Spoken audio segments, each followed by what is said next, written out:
시청자 여러분 안녕하십니까? 출발 성공 투자 박민영입니다. 안녕하세요. 김수정입니다.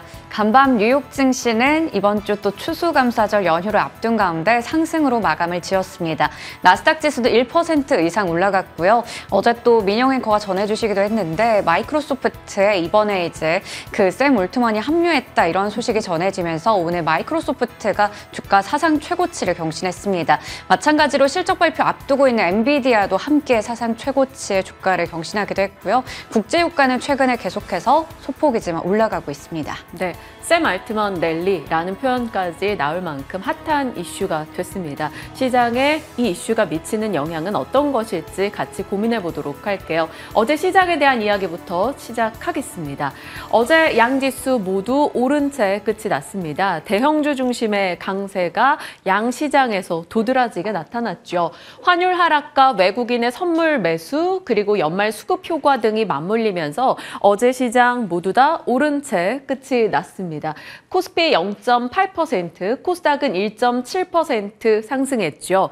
중국에서 대출 우대금리를 동결하고 부동산 지원책을 지시했다라는 이슈 속에 중화권 증시 흐름 괜찮았어요. 특히나 홍콩 항생지수가 2% 가까이 뛰기도 했습니다. 그러다 보니까 경기 민감주, 조선이나 철강, 석유화학 쪽에서도 반등의 흐름이 보여졌고요.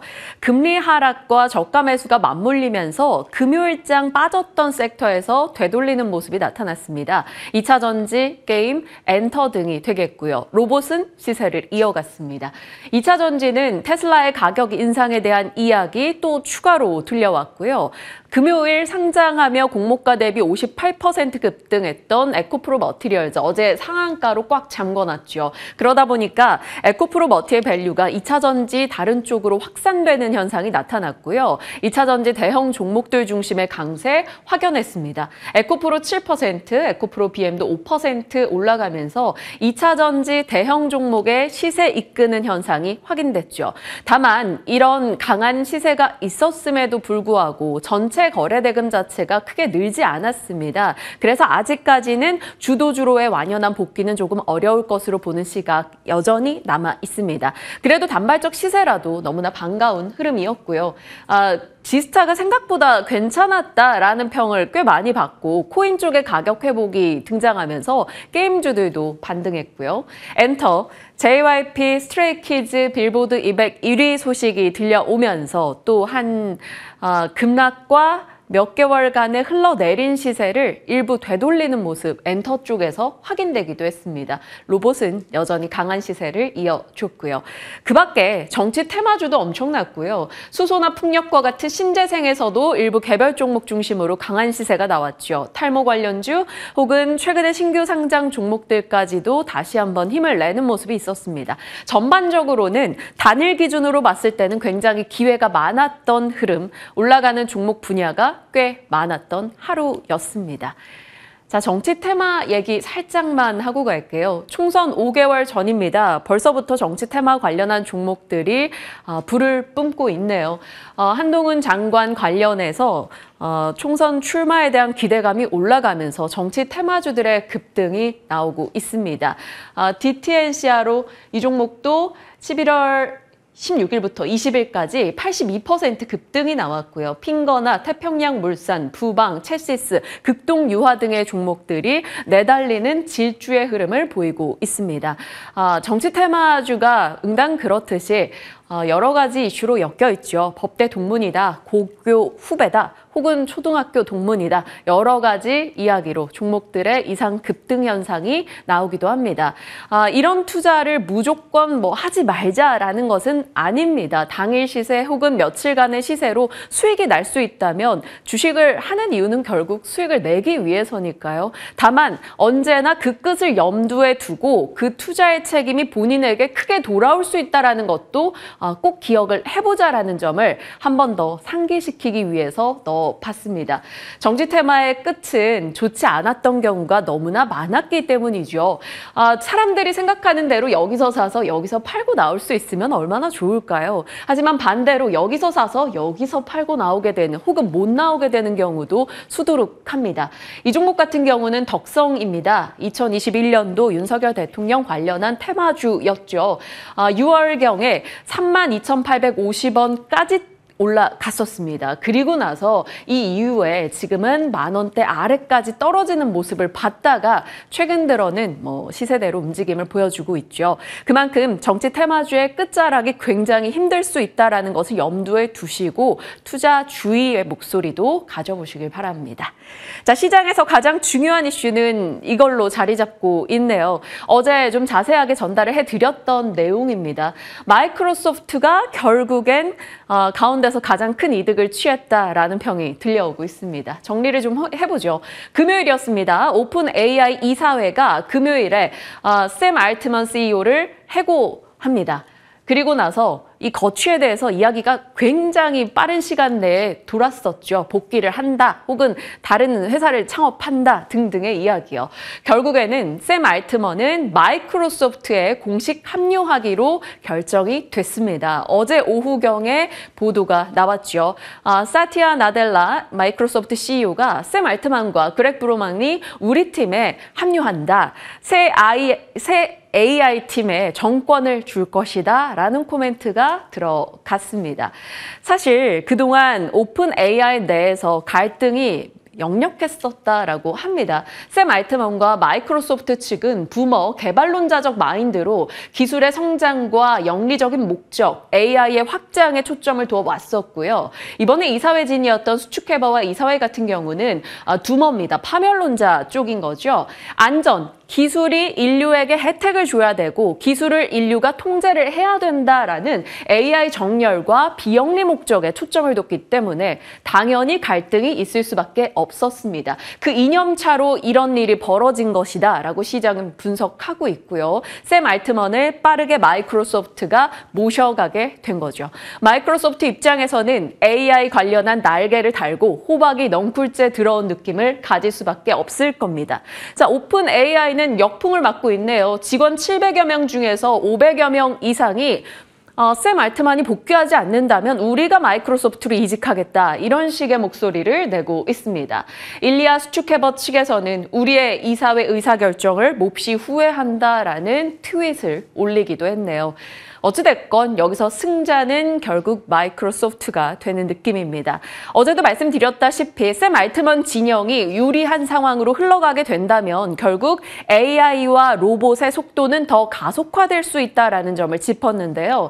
전반적으로는 오픈 AI의 지분 절반을 갖고 있는 마이크로소프트로의 합류, 결국엔 샘 알트만과 마이크로소프트의 승기가 아닐까 싶습니다. 결국 AI와 로봇 관련 종목들에게 는 당연히 힘이 돼주는 내용인 거고요. 어제 시간외에서 관련주들의 강세가 있었죠.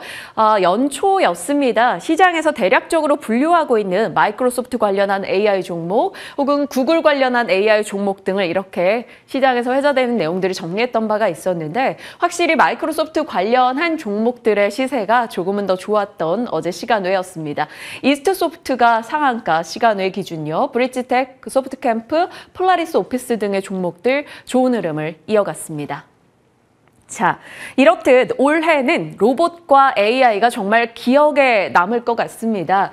올해 대세 테마로 떠올랐었죠. 대기업과 빅테크의 투자가 지속됐고 민관 합동해서 산업 육성의 움직임이 미국, 유럽, 일본, 한국 등에서 나타났습니다.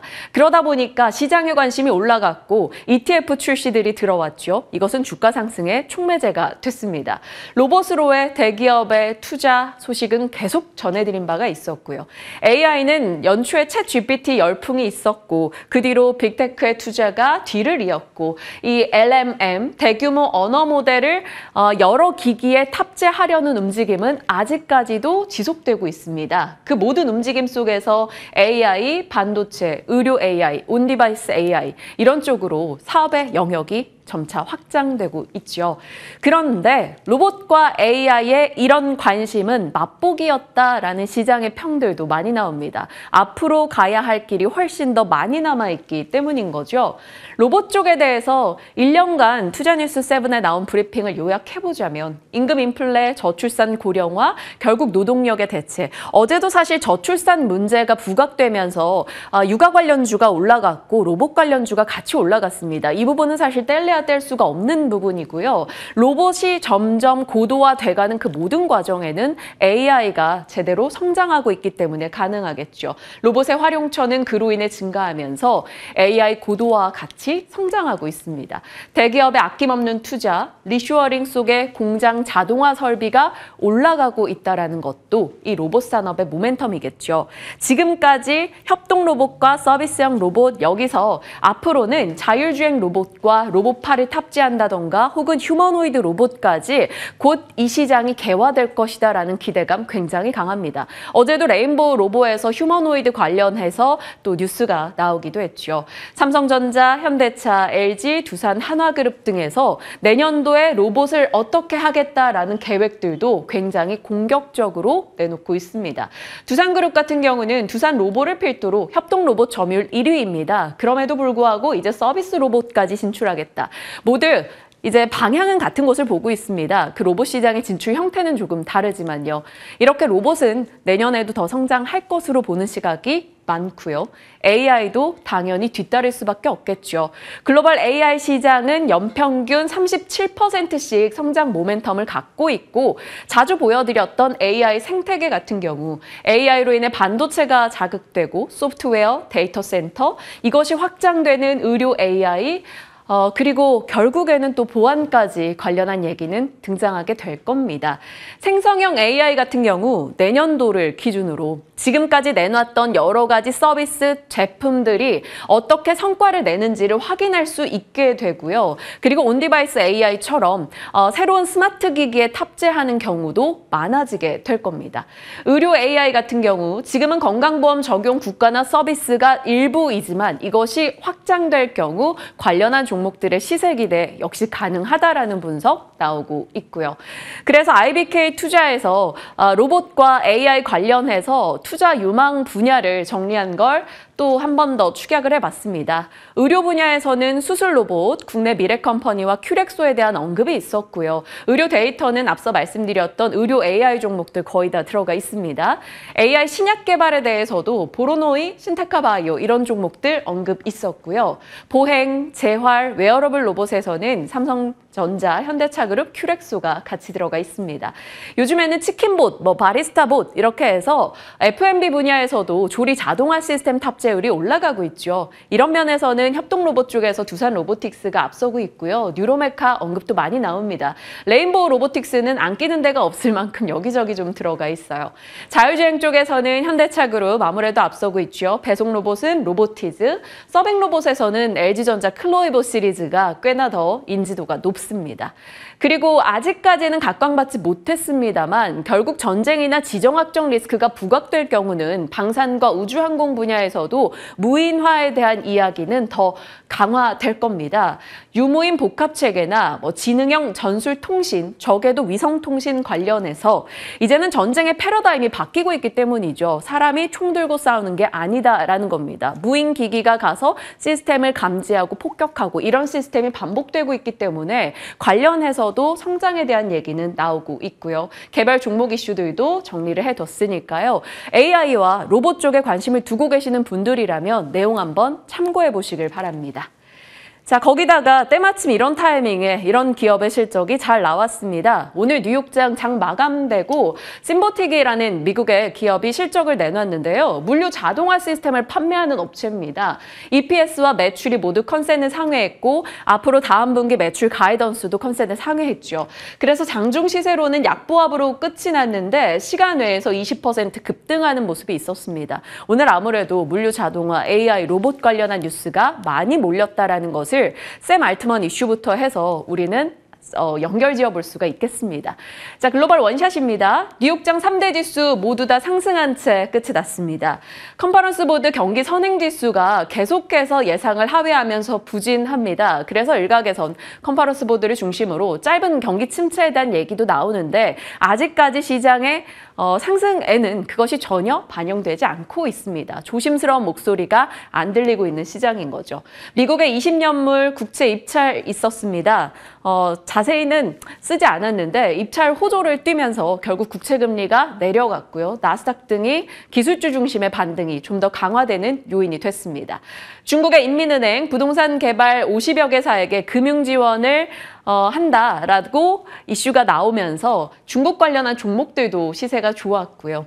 가자지구 사태에 분노한 오펙 플러스 측에서 감산을 검토한다라는 이슈가 연이틀 국제유가를 끌어올리고 있습니다. 들려왔던 이슈들이고 전체적인 시세에서 가장 특징적이었던 것은 당연히 마이크로소프트 이슈가 되겠죠. 앞서 살펴봤던 오픈 AI 사태, 승자는 결국 마이크로소프트, 그로 인해 마이크로소프트는 사상 최고치를 기록하고요. 알트만 랠리가 나오게 됩니다.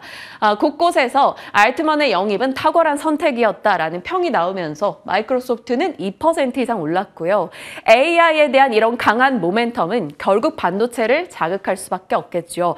엔비디아 실적을 앞두고 있는 상황입니다. 파이프 샌들러 측에서 목표가와 가이던스를 모두 올려잡는 모습이 나타났어요. 그러면서 엔비디아도 2% 이상 강한 시세를 보였습니다. 그 밖에 좀 특징적인 건 유가가 계속 올라오고 있는데 오늘도 항공사들의 주가가 좋았다라는 겁니다. 보잉도 4.7% 올랐고요. 그 밖에 항공사들이 전반적인 강세를 나타냈습니다. 그리고 비트코인 쪽도 현물 ETF 1월 승인 기대감이 한껏 올라가면서 또 시세를 냈고요. 코인베이스 주가는 7% 급등했습니다. 이러한 종목들의 시세가 우리 시장에 어떤 영향을 줄지 한 번 더 되새겨봄직할 내용이네요.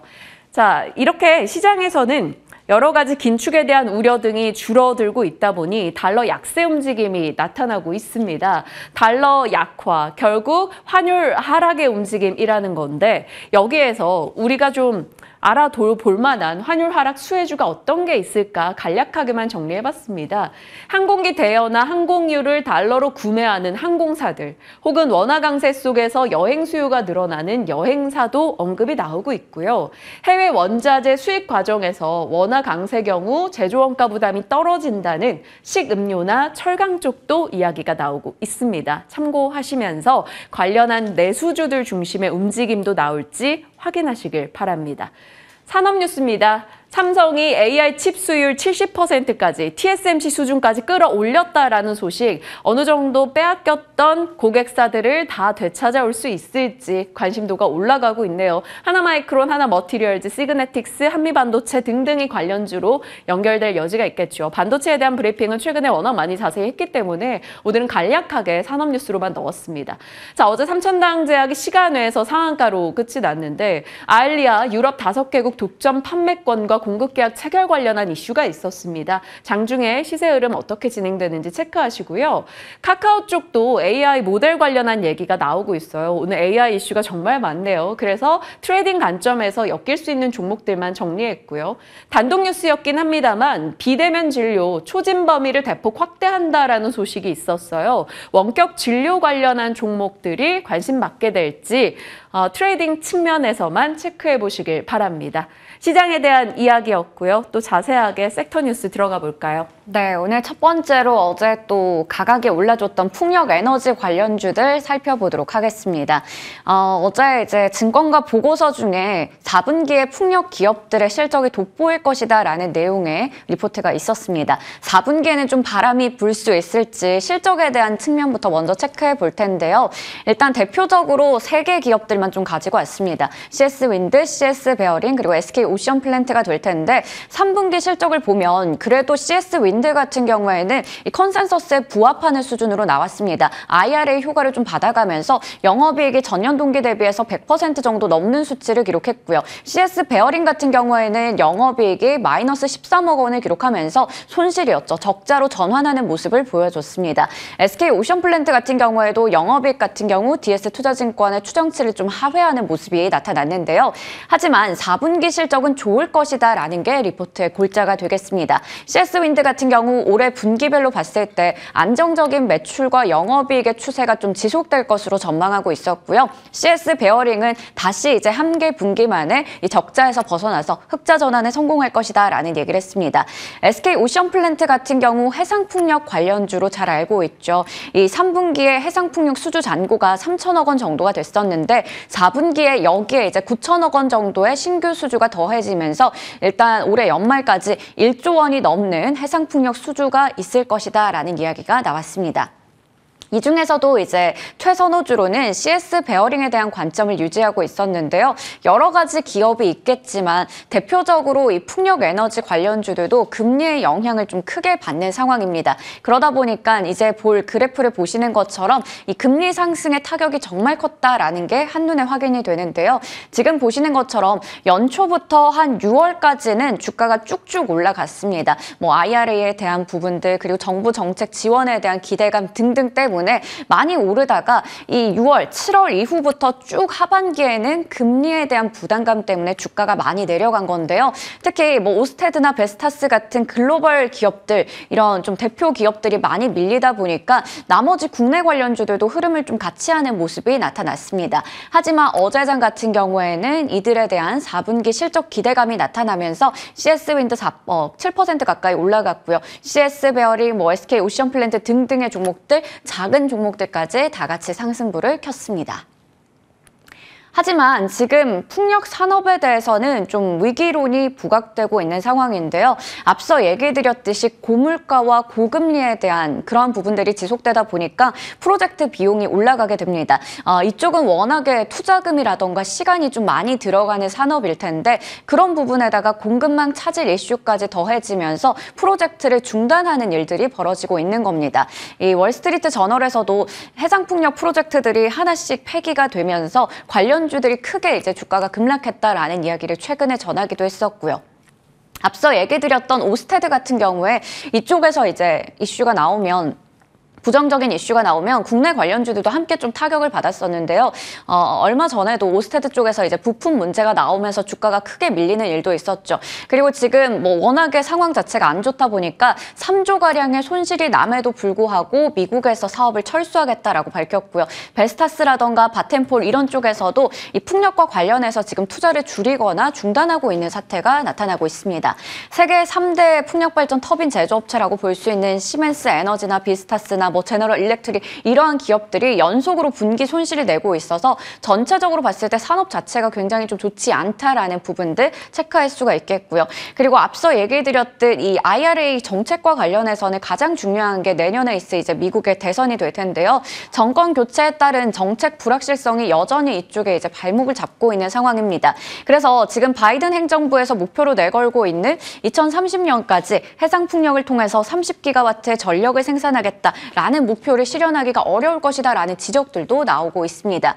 우선은 국내 관련주들 해상풍력 중심으로 해서 실적이 좀 좋을 것이다라는 기대감도 있긴 하지만 전체적으로 봤을 때 우려가 되는 부분들이 여전히 남아있기 때문에 풍력 관련주 좀 어떻게 봐야 될지 정말 4분기에 바람 불 수 있을지 잠시 후에 질문 드려보겠습니다. 다음으로 게임주 체크해 볼 텐데요. 지스타가 성공적으로 마무리를 했습니다. 이번에 또 오랜만에 최대 규모로 진행이 됐었는데 그런 분위기에서 이제 롤드컵 이 부분도 이제 한국 대표팀이 우승을 했죠. 7년 만에 우승을 하면서 이게 또 4억 명 정도가 전 세계에서 주목하고 있는 그런 행사라고 합니다. 굉장히 많은 인원들이 보고 있는 하에 이렇게 좀 성공적인 이슈들이 두 가지가 맞물리다 보니까 게임주 전체적으로 분위기가 굉장히 좋았습니다. 어제장에서 이렇게 다 같이 올라갔다라는 부분 시세 먼저 체크할 수가 있겠고요. 그리고 이 지스타가 끝나고 나니까 아무래도 지스타 참관기를 증권가에서 많이 내놓고 있더라고요. 지금 뭐 한 20만 명 정도가 찾았다라는 소식을 볼 수가 있었는데 상상인 증권에서 먼저 이렇게 좀 하나씩 키워드로 제시를 했습니다. 스마일게이트가 굉장히 인기가 많았다고 해요. 최고 인기 부스였다고 하죠. 스마일게이트의 RPG 게임이 로스트 아크 모바일입니다.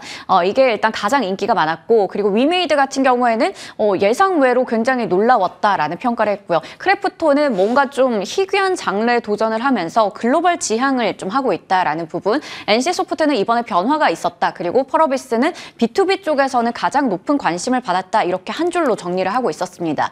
NC소프트 같은 경우 신작 3 3종을 출품했고요. 영상 2종을 공개했고 무엇보다 이제 12월에 나올 신작이죠. TL을 발표를 했는데 이게 굉장히 또 큰 변화가 있었다라는 측면에서 사용자들과의 약속을 지켰다라는 평가를 좀 받고 있고요. 위메이드 같은 경우에는 예상 밖의 퀄리티인 레전드 오브 이미리를 발표했고 그리고 여기서 이제 기대가 되는 야구 게임도 공개가 됐습니다. 크래프톤 같은 경우에는 인조이의 거는 기대가 있어서 이게 인생 시뮬레이션 게임인데 약간 심즈랑 비슷한 부분이라고 볼 수가 있겠어요. 여기에 대한 기대감이 나타나고 있는 상황입니다. NH투자증권에서는 이러한 얘기를 했는데요. 앞서 최고 인기 부스가 스마일게이트 쪽이었다 했는데 이게 MMORPG입니다. 그러니까 MMORPG냐? 탈 MMORPG냐 이게 좀 고민이다라는 건데요. 여전히 이쪽의 인기를 누리는 걸 봤을 때는 한국 게임 시장 내에서 가장 큰 매출원은 MMORPG임이 한 번 더 확인됐다라고 얘기를 했습니다. 하지만 지금 NC소프트 같은 이제 국내 게임 산업을 쥐고 있는 회사에서는 탈 MMORPG를 시도하고 있고 반면에 위메이드나 스마일게이트 쪽은 여전히 MMORPG를 강조하고 있는 상황에서 어느 쪽 산업을 좀 보면 좋을지 어떤 게임주를 보면 좋을지 고민된다라는 얘기를 했는데요. 그 고민에 대한 답도 한번 여쭤보도록 하겠습니다. 지스타 참관기들이 많이 공개가 되면서 또 관련한 종목들에 대한 관심도 있는데 또 코인 시장의 영향을 굉장히 많이 받는 섹터다 보니까 이게 참 투자할 때 여러모로 고려할 사항이 많습니다. 어렵기 때문에 질문도 나눠봐야겠죠. 지금부터 전략 챙겨보시죠.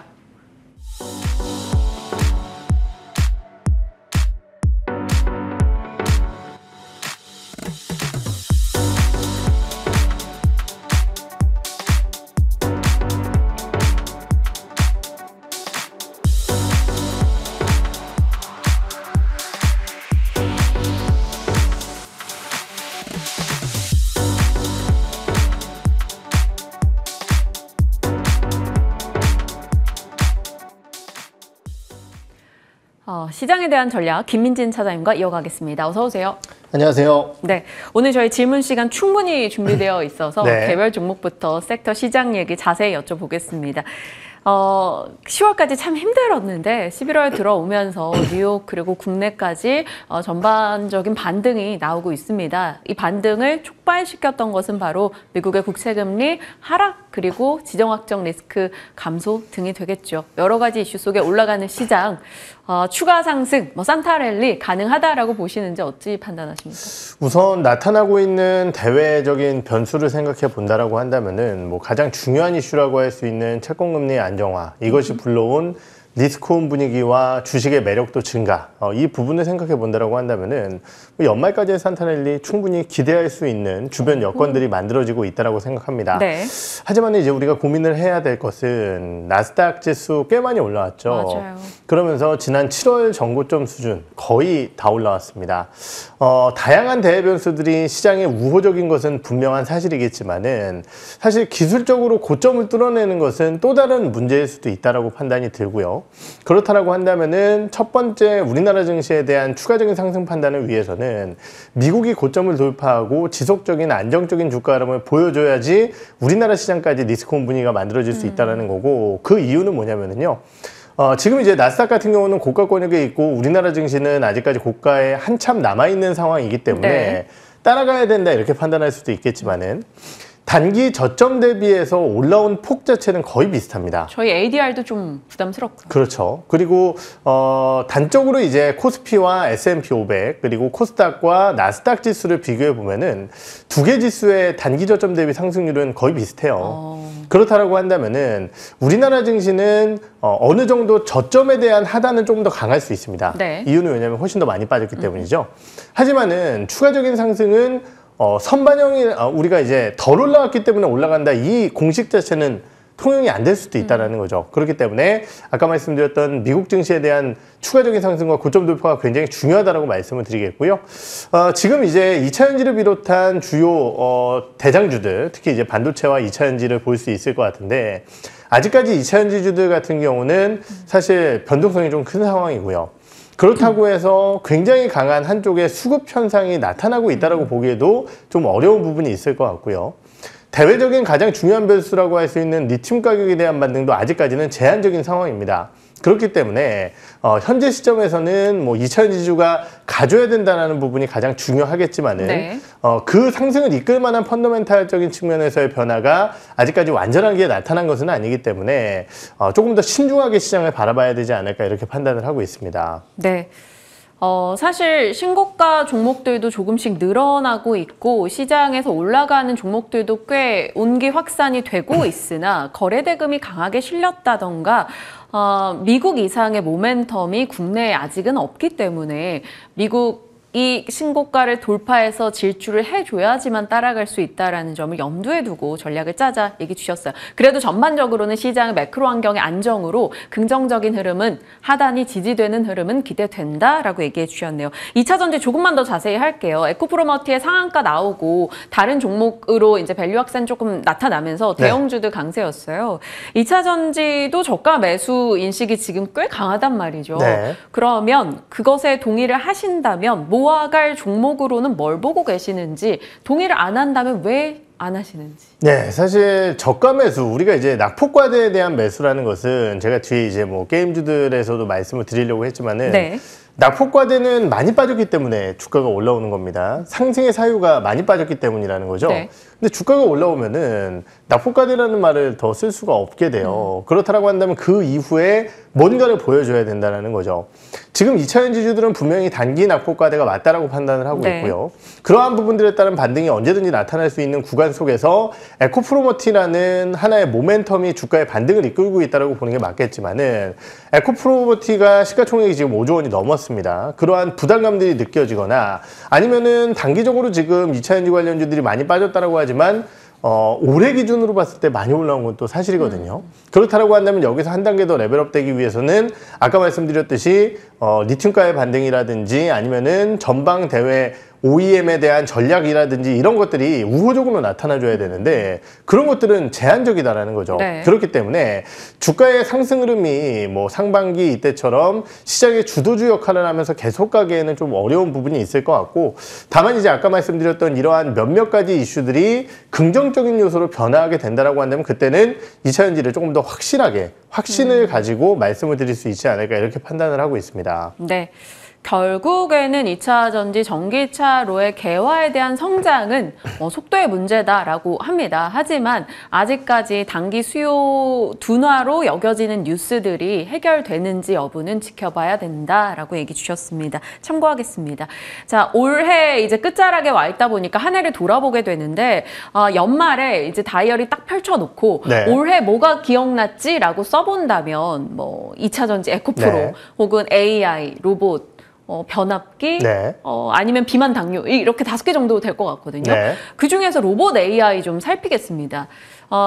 이제 샘 알트먼 이슈로 인해서 이제 마이크로소프트를 필두로 네. AI가 더 속도를 낼 것이다라고 시장이 얘기를 하고 있어요. 그러다 보니 AI나 로봇주들 오늘 또 관심권역이 들어갈 텐데 로봇 먼저 할까요? 요즘 시세가 괜찮잖아요. 그렇죠. 지난 17일이었죠. 이제 로봇법 개정안 관련된 부분이 시행되기 시작을 하면서 드디어 이제 승인을 받은 몇몇 개의 이제 로봇들이 강남 도로를 질주하기 시작을 했습니다. 저도 이제 로봇 사진을 찾아봤는데 굉장히 귀엽게 생겼더라고요. 네. 이 부분의 변화를 좀 생각해 보게 된다라고 한다면 일전에도 한번 로봇 시장 나와서 말씀을 드렸지만은 우리가 이제 산업용 로봇이라고 하는 협동 로봇이나 아니면 로봇팔 이런 것들은 결국은 전방의 투자가 굉장히 중요하고요.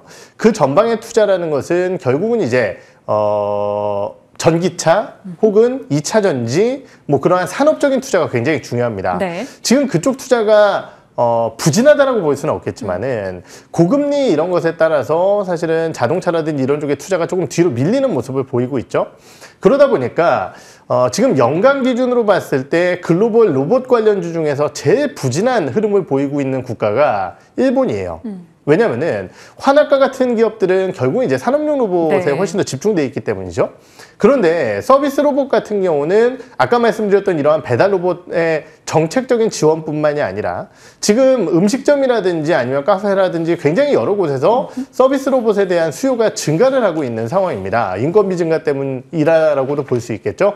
이런 것들을 고려해 봤을 때 왜 최근 두산 로보틱스가 강세를 보이고 있을까를 생각해 보게 된다라고 한다면은 두산 로보틱스 같은 경우는 산업용 로봇 쪽은 조금 아쉬운 상황이지만은 지금 이제 다양한 기업과 함께 교촌치킨이라든지 이러한 브랜드들과 함께 치킨 로봇이나 아니면 기존에 원래 커피숍에 또 로봇을 납품하고 있고요. 이러한 부분들에 따라 서비스용 로봇의 수요 증가에 따라 두산 로보틱스의 모멘텀 자체가 좀 커질 수 있다는 기대감들이 반영이 되고 있는 것 같습니다. 네. 그렇기 때문에 눈높이 자체는 산업용 로봇보다는 아까 말씀드렸던 그러한 서비스용 로봇 혹은 청소 로봇이라든지 이런 쪽으로 확대시킬 수 있는 부분들이 조금 더 유효하지 않을까, B2C 쪽이 조금 더 유효하다고 판단을 하고 있습니다. 그러면 종목으로 봤을 때는 F&B 분야 이런 데서 두각 나타내는 두산 로보 혹은 뉴로메카, 레인보우 로보 이런 쪽일까요? 뭐 그러한 부분들도 분명히 있을 것 같고요. 뭐 일전에도 한번 언급드렸던 청소 로봇 만드는 이제 유진 로봇 같은 경우도 이제 그쪽 사업이 있고요. 거기에 대해서 이제 예전에 팅크웨어 같은 경우도 이제 국내 로봇 판매가 있다라고 언급을 드렸죠. 그러한 쪽이 지금 시장에서는 조금 더 유망한 종목이 아닐까 이렇게 판단을 하고 있습니다. 네, 유진 로봇, 팅크웨어 역시나 선택지에 넣어볼 수 있다. 일전에 말씀해 주셨던 종목들인데 최근 들어서 시장의 관심을 받고 있습니다. 기억해 보겠습니다. AI 쪽도 갈게요. AI라는 게 너무 영역이 많잖아요. 뭐 의료형 AI도 AI고 생성형 AI, 소프트웨어 쪽. 뭐 일단 지금 시장에서는 모두 다 관심을 받고 있는데 샘 알트먼 이슈로 본다면 AI 소프트웨어 쪽 어제 시세가 시간외에서 강했단 말이죠. 네. 이쪽 관련해서는 전략 짜시는 게 있을까요? 사실 이제 지난주 금요일은 또 이 이슈 때문에 주가가 빠졌었다가 맞아요. 어제 이제 마이크로소프트로 합류한다라는 속보 소식. 사실은 한 명의 거취에 따라 이렇게 막 속보가 많이 나오는 것은 참 보기 어려운 일인 것 같은데요. 대단하다라는 거예요. 그러니까요. 어제 이제 그러한 모습들이 많이 나타나는 하루가 아니었나 이렇게 생각이 들고요. 결국은 이제 이런 표현을 좀 드렸던 것 같아요. 미국의 플랫폼 기업들은 AI 진심이다. 이런 표현을 많이 드렸었던 것 같은데 결국은 마이크로소프트를 필두로 한 오픈 AI와 챗GPT가 연초부터 기대감을 좀 반영을 시키면서 미국의 주요 빅테크 관련 기업들은 AI 쪽에 굉장한 집중을 하고 있는 것은 맞다라고 언급을 드릴 수 있겠고 이러한 부분들에 따라 사실상 저 같은 경우는 나와서 투자에 대한 전략적인 부분들을 결국은 엔비디아와 우리나라의 HBM 관련주다라고 말씀을 드렸었던 것 같고요. 주가적인 측면에서 봤을 때 사실은 소프트웨어 관련주라고 할 수 있는 뭐 솔트룩스라든지 아니면 이스트소프트, 마음 AI, 뭐 셀바스 이런 기업들도 분명히 시장에서는 시세를 줄 수 있겠지만은 LLM에 대한 투자 그리고 대규모 투자가 필요하다는 측면에서 과연 우리나라 소프트웨어 관련 기업들이 어느 정도의 영향을 끼칠 수 있을까를 고민해 본다라고 한다면은 사실 그 수혜가 크게 우리나라 소프트웨어 기업들까지 가기에는 어렵지 않을까 이렇게 판단을 하고 있습니다. 저 같은 경우는 아직까지는 이러한 투자에 대한 전략적인 측면은 결국 반도체 업종으로 귀결하는 게 맞다라고 판단을 하고 있고요.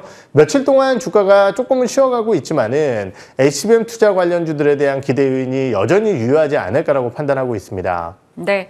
결국엔 AI가 자극하는 것은 반도체다. AI 소프트웨어 쪽은 단발적인 시세 이상을 기대하기에는 뭐 투자금에 대한 부담 등을 느껴볼 수 있다. 이렇게 얘기 주셨습니다. 한미반도체, 엔비디아 이런 반도체 쪽으로 또 압축을 해주셨네요. 이 질문 드려도 돼요? 혹시 정치 테마주가 극성이잖아요. 네. 어제 정말 올라가는 개별 종목들 중에 그 시세가 너무나 많아서 네. 그냥 정치 테마 관련해서 뭐 에피소드나 혹은 추가 전략 첨언이 있을까요? 사실 저도 이제 한 20년 가까이 주식시장에 있다 보니까 항상 5년에 한 번씩 야 이거 한 번이라도 해봤어야 되는데 이렇게 생각을 많이 하는데 아무래도 이제 저의 기준점 자체는 뭐 돈 못 벌고 이런 기업들은 안 보자 이런 기준점이다 보니까 투자까지 이어지기는 어려웠었던 것 같은데요. 분명히 이제 뭐 총선, 대선 이러한 부분들이 나올 때마다 정치권 관련주들이 움직이긴 합니다. 하지만은 그 이후에 주가에 대한 하락 흐름이라든지 변동성이라든지 이런 것들을 고려해 봤을 때는 사실은 투자에 적합한 종목은 아니고 정말 매매를 할 수 있는 기업이다라는 측면에서 봤을 때 매매에 좀 자신 있으신 분들은 접근을 하시겠지만은 아니라고 한다면은 인맥 관련주들은 좀 제한적이다라고 말씀을 드리겠고요. 정책 관련주들 같은 경우는 그래도 기대감을 좀 가질 수 있습니다. 주가의 상승률도 조금 더 클 수 있고요. 하지만은 그 정책 관련주들도 분명히 조금 더 이 손익 가리기 이런 것들을 해야 되지 않을까 이렇게 판단을 하고 있는 상황입니다. 정치 테마 이런 테마성 종목들을 대응하시는 분들은 정말 실시간 대응을 하고 있습니다. 손절 라인도 칼같이 지켜서 대응을 하고 그게 자신 없다라는 분들은 애초에 여기에 조금 접근하지는 않으셨으면 좋겠어요. 좀 주의하시길 바랍니다. 자, 금리 하락의 이슈가 나오면서 그래도 스물스물 고개를 드는 쪽이 신재생 쪽입니다. 어제는 풍력 쪽 강했고요. 네. 수소도 일부 종목 이슈가 있었는데 풍력주에 대한 전략 좀 주세요. 네, 금리 빠지면 뭐 봐야 되느냐, 신재생에너지 봐야 된다라고 가장 먼저 말씀을 드렸었던 것 같아요. 하지만 이제 약간의 불안 요소라고 한다면 결국은 미국의 정치 리스크가 중기적으로 봤을 때 내년도에 약간의 무게로 다가올 수 있기 때문에 그 부분은 부담입니다. 여론에서 밀리고 있다고 하니까. 그렇죠. 하지만은 이제 왜 그러면은 금리가 안정화되면은 이 신재생 에너지를 봐야 되느냐. 사실 굉장히 오랜 기간 동안 투자를 해야 되고 그 투자의 회수 기간도 길고 투자가 중간에 드랍될 수도 있기 때문에 네. 금리의 안정화가 굉장히 중요하다는 측면에서 현 시점에서는 기대감이 유효하다고 판단할 수 있을 것 같고요. 특히 이제 우리가 우려가 컸지만은 미국의 3대 터빈 업체들 글로벌 3대 터빈 업체들 같은 경우는 지금 생각외로 수주가 잘 이어지고 있고요. 터빈 업체들의 수주가 진행되게 된다라고 한다면은 그 터빈 업체들이 결국은 이제 발주를 하게 됩니다. 그에 따른 수혜를 CS 윈드라든지 CS 베어링과 같은 국내 부품 업체들의 낙수 효과로 이어질 수 있기 때문에 관련주들에 대한 기대 요인은 조금 더 유효하다라고 판단을 하고 있습니다. 네. 그렇다면 탑픽을 꼽아본다면? 현재 시점에서는 아무래도 이제 해상풍력 기대감이 컸었는데요. 최근에 수주가 육상풍력 쪽으로 또 꽤 많이 나오고 있는 것 같아요. 저는 SK 오션플랜트와 CS 윈드 두 개의 기업을 많이 말씀을 드리고 있지만은 그 중에서도 최근에는 CS 윈드가 조금 더 낫지 않나 이렇게 생각을 하고 있습니다. 네, 좋습니다. 그리고 앞서 수정 앵커가 자세히 브리핑해줬습니다만 지스타 이슈와 뭐 코인 이슈 등이 맞물리면서 게임주들도 올라갔습니다. 게임주, 왜 이렇게 투자가 어렵을까요?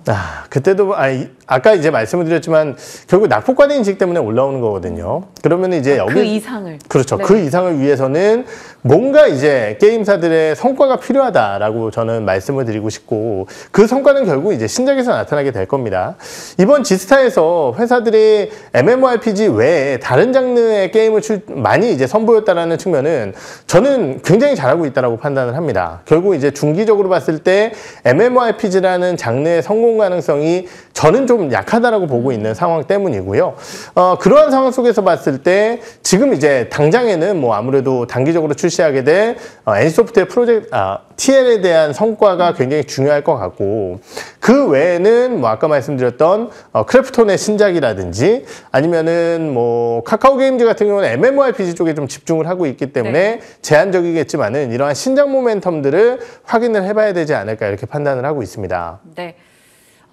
지금 굉장히 많은 질문을 나눠가고 있기 때문에 차장님께 한켠으로는 좀 무거운 짐을 드리고 있다는 생각도 드는데 그럼에도 불구하고 낙폭 과대 이상의 그래도 관전 포인트를 놓고 볼 수 있는 탑픽 게임주 하나만 주세요. 아무래도 현재 시점에서는 3분기 실적도 좋았고 단기 이 신작 모멘텀까지 유효한 그리고 그 신작이 MMORPG가 아닌 다른 장르까지 가고 있는 크래프톤이 현재 시점에서는 유효하지 않을까 이렇게 생각을 하고 있습니다. 앞서 유튜브 채팅창에도 이제 지스타 참관하셨던 분이 크래프톤 쪽이 좀 괜찮았다 이런 실시간 후기도 올려주셨던 것 같습니다. 이제 동네 세탁소나 수선소 가면 정말 많은 분들이 펄어비스, NC소프트, 크래프톤 이거 주가 보고 계셔요. 그만큼 이쪽에 오랫동안 이제 잠든 돈을 두고 계신 분들이 많으시다는 건데 힘이 좀 났으면 좋겠습니다. 크래프톤 저희 지켜보죠. 그리고 지금 차장님의 픽으로 가기 전에 또 하나 AS할 게 있어요. 이녹스 첨단 소재 어제 이제 강한 급등이 나왔어요. OLED 쪽 이슈도 계속 나오고 차량용 디스플레이 관련한 이제 증권사 보고서들도 슬슬 다시 조금 시동을 걸고 있습니다. 네. 요 종목 AS 부탁드려요. 예, 우선 최근에 주가가 조금 올라오면서 다중 저항대 구간까지 좀 올라왔어요. 그래서 단기적으로 보시는 분들이라고 한다면 저는 비중 축소도 유효한 구간이다라고 생각을 합니다.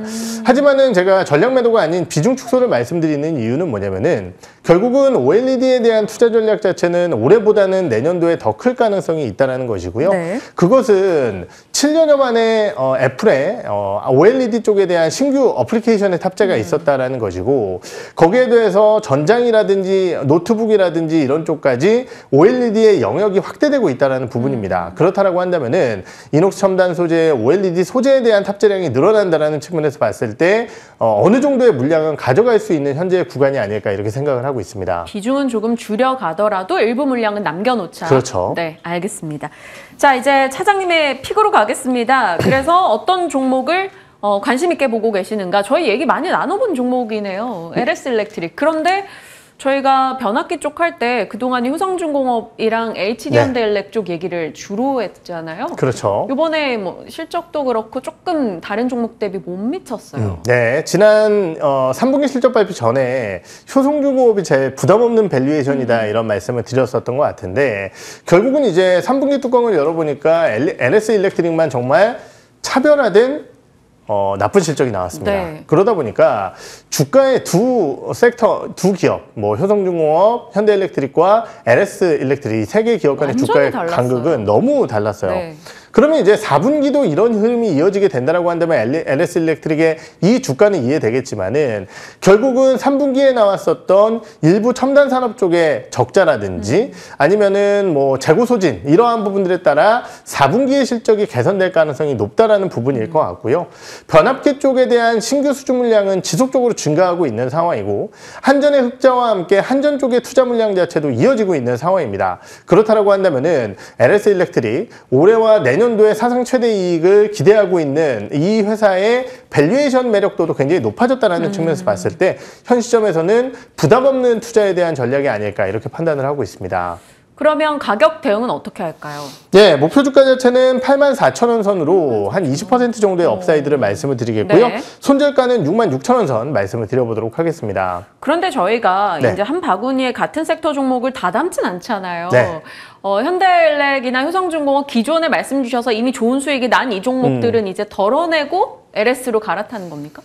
사실 양 섹터의 양 종목의 이동은 저는 뭐 크게 의미는 없다라고 생각을 합니다. 물론 이제 부담감이 덜하기 때문에 제가 LS 일렉트릭에 나와서 말씀을 드린 거지, 네. 섹터 전반의 기대율은 유효하기 때문에 굳이 뭐 관련 섹터 내에서의 종목 이동은 필요 없다라고 저는 판단을 하고 있습니다. 신규 접근자들이라면 변압기 쪽에서 지금 LS 일렉트릭 밸류 매력이 있다. 네. 이 정도로 정리하고, 보유자시라면 뭐 꾸준히 끌고 가보는 전략으로 얘기 정리하겠습니다. 업사이드 한 20% 열어주셨네요. LS 일렉트릭 한번 지켜보도록 하죠. 자, 오늘 고생하셨습니다. 김민진 차장과 함께했습니다. 고맙습니다. 네.